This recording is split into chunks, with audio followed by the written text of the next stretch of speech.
Bonjour! Aujourd'hui, je vais faire une vidéo un peu différente de d'habitude. Je vous emmène visiter l'atelier de Vincent Lavarenne. C'est une première vidéo d'une série que j'appelle Visite d'atelier tout simplement, dans laquelle je vous emmènerai voir des personnes qui vous présenteront leurs outils préférés. J'ai rencontré Vincent Lavarenne au Passionné du Bois. C'est le formateur de différents stages dans l'association et c'est un accro des outils à main. Allez, je vous emmène. Bonjour Vincent! Bonjour Sylvie. Ça va? Vincent a un concept vraiment très intéressant, c'est qu'il a mis au point une boîte à outils pour débutants. Débutants ou en fait toute personne qui veut travailler avec des outils manuels, donc ils ne sont pas très nombreux, il y en a une vingtaine, donc beaucoup ne sont pas très chers. Comme ça s'adresse vraiment à des débutants qui n'ont jamais touché un outil, il faut qu'ils soient prêts à l'emploi. Donc ce ne sont pas des outils difficiles à mettre au point, voire à fabriquer soi-même, ce sont des outils prêts à l'emploi. Et si on a regardé ta boîte? Eh bien, allons-y. Tous les outils sont numérotés. La liste des outils de façon que chaque stagiaire puisse contrôler sa boîte. Et dans chaque boîte, il y a une vingtaine d'outils. Il y a un maillet. Vous avez ce Trusquin Veritas là, qui coûte environ 20 €, mais qui est vraiment parfait, extrêmement précis. J'ai fait une petite boîte pour pas qu'on se coupe, hein, avec un certain nombre de ciseaux. Alors j'ai choisi des ciseaux de marque Narex, hein, qui est une marque de ciseaux relativement peu coûteux et vraiment d'excellente qualité. Il faut pas mal d'outils de traçage. Alors il faut avoir une équerre. Je recommande, parmi les équerres qu'on trouve sur le marché, l'équerre à combinaison, celle-là coûte une douzaine d'euros, faite par Bako, la firme suédoise. Elle est de bonne qualité, pas du tout luxueuse, mais de très bonne qualité, et elle fait 30 cm. Et on a souvent intérêt, donc moi j'en ai que ça fait défaut si tu une petite équerre de 100 mm hein, qui s'achète chez Axminster, qui vaut même plus cher que celle-là, mais je la trouve extrêmement intéressante pour rabattre les tracés, pour mesurer des profondeurs de mortaise, etc. Donc j'ai deux petites équerres. Une fausse équerre, ça c'est très bon marché et ça marche très très bien. Il suffit de vérifier que les bords sont bien parallèles. Et l'important, c'est d'avoir une vis ou un système de blocage qui n'interfère pas avec la face, de façon qu'on puisse l'utiliser dans les deux sens. Il faut une pointe, alors n'importe quelle pointe, ça c'est une ancienne haleine de cordonnier, mais on peut se faire... Je m'en suis fait avec des clous, moi. Il faut un compas, alors j'ai choisi un compas à secteur, c'est un compas un peu d'entrée de gamme, donc il est un tout petit peu dur. L'avantage du compas à secteur, c'est qu'une fois réglé, vraiment ça ne bouge plus, alors que les compas à vis, ils ont un peu tendance, avec l'effet ressort, à se dérégler. Deux petits accessoires qui seront les règles parallèles qui permettent de voir quand on les pose sur une surface plane et qu'on borgnotte. Ah ouais. On se met comme ça, on sait tout de suite si on a un côté qui monte, si la planche est gauchie, on sait, voilà. Donc ça c'est un petit outil qu'on se fait soi-même. Un réglet, il faut aussi un couteau à tracer, ça permet de faire des tracés très précis dans lesquels on peut après caler un ciseau. Et donc c'est pour les queues d'aronde par exemple. Pour les queues d'aronde ou pour tous les tracés de menuiserie, c'est très pratique. La seule chose, c'est qu'il faut un affûtage des deux côtés de façon à pouvoir l'utiliser à droite et à gauche de la règle. Alors le concept, c'est qu'avec cette boîte-là, théoriquement, on peut tout faire. Tout un tas de trucs. On peut tout faire. Ouais. Alors, est-ce qu'on a tout? Non, il manque quelques outils qui ne rentraient pas dans la boîte. Alors, parmi ces outils, il faut un rabot. Donc, je conseille d'avoir un rabot de type stainless, c'est-à-dire les rabots en fonte. Hein. Celui-là est un numéro 5, celui-là est un peu plus court, est un numéro 4, donc soit l'un, soit l'autre. Ça va être le rabot à tout faire. Il est intéressant d'avoir un rabot plus petit et plus léger, si possible en bois, parce que c'est très léger, et avec lequel on va pouvoir donner beaucoup de fer, et de façon à pouvoir dégrossir une planche. Parce qu'avec un rabot comme ça qui est assez lourd, c'est épuisant de donner 10, 20, 30 coups de rabot. Avec ça, on va pouvoir faire des copeaux plus profonds avec un fer qui est légèrement convexe et qui va prendre des copeaux à la fois étroits et profonds, on va pouvoir aller assez vite. Et puis il y a un autre petit rabot absolument indispensable, c'est le rabot de paume.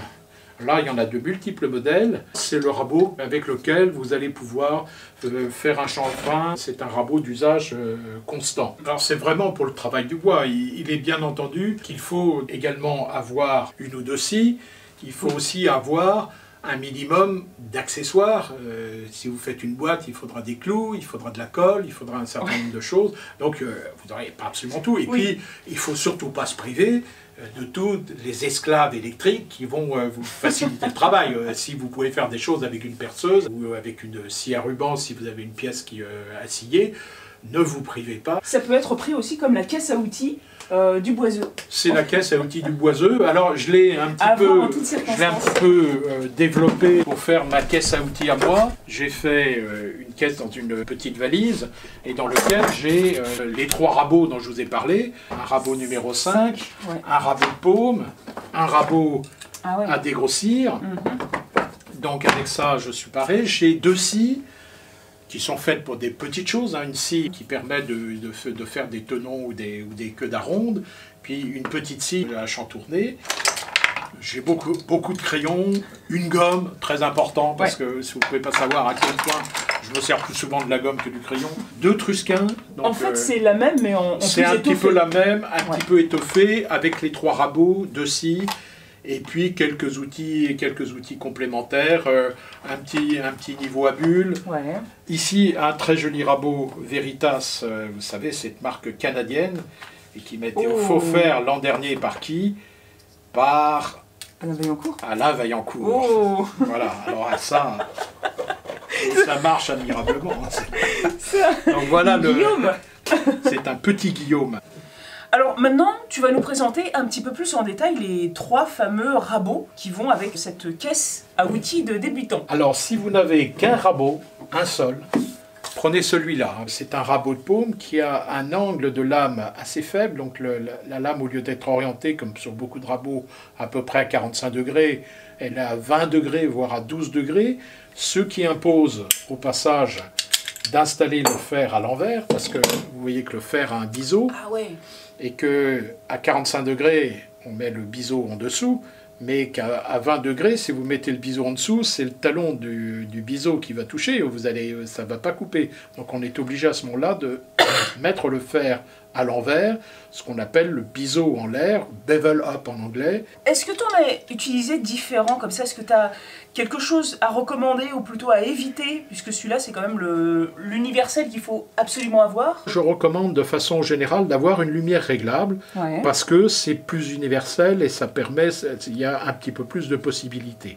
Vous voyez que la lumière, on peut la rétrécir ou l'augmenter en fonction du genre de travail. Travail un petit peu de dégrossissage, en tout cas vous enlevez beaucoup de bois, soit un travail de finition. Et qu'est-ce qui fait un bon rabot en fait? C'est aussi la qualité de son fer? Le critère le plus important dans un rabot, c'est l'affûtage de la lame. Après, c'est vrai que plus un rabot est bien usiné, haut de gamme, luxueux, plus il va être prêt à fonctionner au sortir de la boîte et moins vous aurez de travail de mise au point. On va supposer là que il faut que je dresse cette partie-là. Je vais commencer par un rabot à dégrossir. À un moment donné, j'ai une coupe qui est perpendiculaire, pas tout à fait. C'est saillant de ce côté-là, c'est saillant de ce côté-là. Et ici, c'est saillant un peu des deux côtés. Je vais passer au rabot long.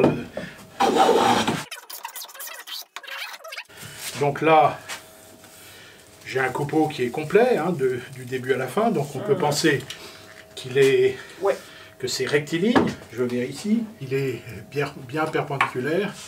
Voilà, et alors je vais vous montrer quand même à quoi sert le petit rabot. Par exemple, si je veux, ici, je ne veux pas attraper des écharpes, vous pouvez donner un petit coup de ponçage évidemment, mais ça va vous faire quelque chose d'arrondi, un peu mou. Si vous voulez avoir des lignes lumineuses bien nettes, vraiment très propres, il vaut mieux faire un petit chanfrein. Alors maintenant, tu vas m'expliquer comment est-ce qu'on règle le fer du rabot. Parce que moi, j'ai un rabot, j'ai même 2 rabots, un de paume et un numéro 4. Mais je m'en sers pas souvent parce que justement, le régler, c'est un problème, ça prend des plombes et ça marche pas très bien. Je suis pas forte là-dessus. Donc le fer, il est maintenu de 2 façons, par un système de presseur, le fer lui-même, qui est la partie coupante affûtée, que voilà. Et le contrefer, on positionne le contrefer, c'est-à-dire cette partie-là, entre 1 et 2 mm. On peut descendre pour des copeaux très fins, plus on met le contrefer près du tranchant, plus on peut prendre des copeaux fins, disons. Mais moi, souvent, en fait, ce truc-là, il vient buter dans la lumière. Hein. Alors la lumière se règle. Là, ça se règle. La lumière se règle. Et comment elle se règle? Eh ben, on peut pas la... Évidemment, c'est une lumière fixe, mais ce qui se règle, c'est le chariot qui est là, qui porte la lame, qui peut avancer ou reculer. Alors ça dépend un petit peu des systèmes, mais en gros, le chariot qui est ici est mobile. Pour le régler, on desserre les 2 vis du haut. On avance avec la vis qui est à l'arrière du chariot. Comme ça avance, comme ça recule. Donc si je veux, par exemple, faire une lumière un peu plus large, je vais desserrer un petit peu. Il faut laisser quoi comme... Alors, ça dépend de l'épaisseur de la lame, et ça dépend de... là, j'ai une lame de remplacement qui est très épaisse, et donc le chariot, il est en position très reculée. Donc, vous laissez à peu près 1 mm, mais enfin, c'est 1 mm lorsque la... Ouais, lorsque le tout, fer et contrefer, sont à l'intérieur. Le presseur doit être peu serré, de façon qu'on puisse régler la lame sans ouvrir le presseur. L'importance de la pression se règle avec la vis, là ça se règle à la main. Hein. Ça, voilà, il faut tenir le bouton de la main gauche et actionner le truc de la main droite. Donc la molette qui est là, c'est la molette qui permet d'avancer et reculer le fer. Alors sur un rabot de très grande qualité, le jeu est minimum. Sur un rabot comme ça, il y a un jeu important où voilà, la molette tourne librement, et le moment où elle commence à faire avancer la lame, il se passe presque 2 tours et demi. Hein. Dès qu'on aura réglé la lame, il faudra que la vis soit embutée de façon à ce qu'elle maintienne bien le fer. Je vois que ma lame ne dépasse pas du tout. Il faut regarder en enfilade la semelle du rabot, et à un moment donné, on va voir, en tournant, on va voir apparaître la lame. Elle n'est pas forcément bien orientée, alors donc je la vois apparaître, et je la vois apparaître uniquement de ce côté-là. Là, j'ai l'impression qu'elle ressort. Et donc, pour rééquilibrer la lame, il y a un levier de réglage latéral qui se situe ici, hein, au-dessus de la lame. Et il suffit de pousser, on pousse le levier du côté qui dépasse, et ça va rééquilibrer. Ça va remettre le truc droit. Donc là, tout a disparu, donc il faut que je réavance un peu la lame. Je vais m'arrêter là parce que ça fait déjà beaucoup d'informations pour un peu plus de 12 minutes, mais j'ai pas fini de vous montrer tout ce que m'a raconté Vincent, et il est passionnant. La semaine prochaine, je vous montre sa méthode d'affûtage des fers de rabot. Vous allez voir, il y a vraiment plein d'informations intéressantes et des petits trucs à lui indispensable. Sous la vidéo, je vous ai mis la liste des outils évoqués avec Vincent. Si vous pouvez les faire vous-même, je vous l'indique entre parenthèses. Et en dessous de chaque outil, je vous ai mis un lien. C'est un lien avec affiliation. Ça veut dire que pour chaque chose que vous allez commander, si vous commandez, c'est pas obligé, je vais recevoir un pourcentage de la facture finale, que vous achetiez l'outil en question ou un autre ou complètement autre chose tant que vous restez sur le site. Pour vous, ça ne change rien, le prix n'est pas augmenté, il est exactement le même, c'est juste que je reçois un peu d'argent. Mais c'est quand même un peu mérité après tous ces efforts et ces bons conseils. Comme d'habitude, si la vidéo vous a plu, likez-la, partagez-la, laissez-moi un commentaire pour me dire ce que vous pensez de la formule, et abonnez-vous si ce n'est pas déjà fait. À bientôt!